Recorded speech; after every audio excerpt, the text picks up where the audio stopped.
আজ আবার ইন্ডিয়ান ম্যাকরেলটা আনা হয়েছে, দেখতে অনেকটা ইলিশের মতো দেখুন।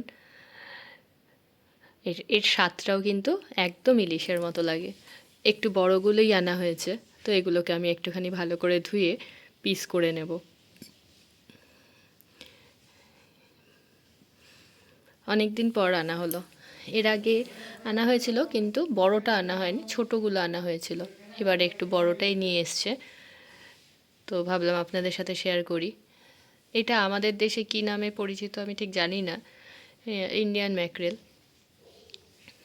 অনেকটা একদম আমাদের ইলিশ মাছের মতো স্বাদ। চলুন এবার এগুলো একটু কাটি। মাছ কাটা আমার ভীষণ ভালো লাগে জানেন। ছোটোবেলায় বাবার সাথে যখন যেতাম মাছ কাটা দেখতাম দাঁড়িয়ে, আমার ভীষণ ভালো লাগে, জানি না কেন।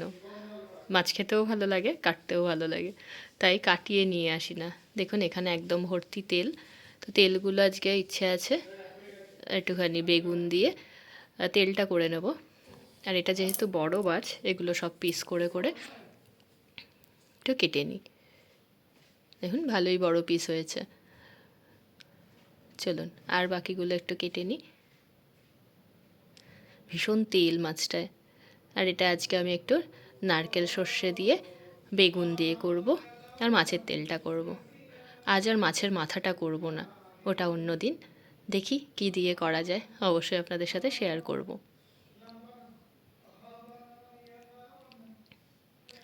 ভর্তি মাছের তেল, এটাও বেশ বড়।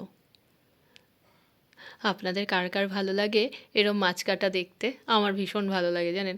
আমি অনেক ভিডিও দেখি এরকম মাছ কাটছে মাছের বাজারে, কিংবা ঘরে এনে যারা করে সেই ভিডিওগুলো আমার বেশ ভালো লাগে দেখতে। অবসর সময়ে সেগুলো একটু দেখি।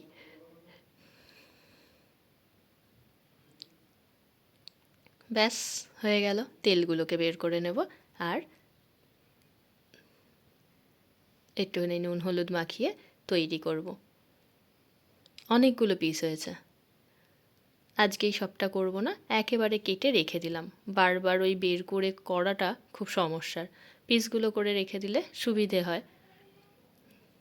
যেহেতু ছুটকু আছে তো ওকে নিয়ে করতে হয়, তাই যতটা সম্ভব কাজ এগিয়ে রাখি।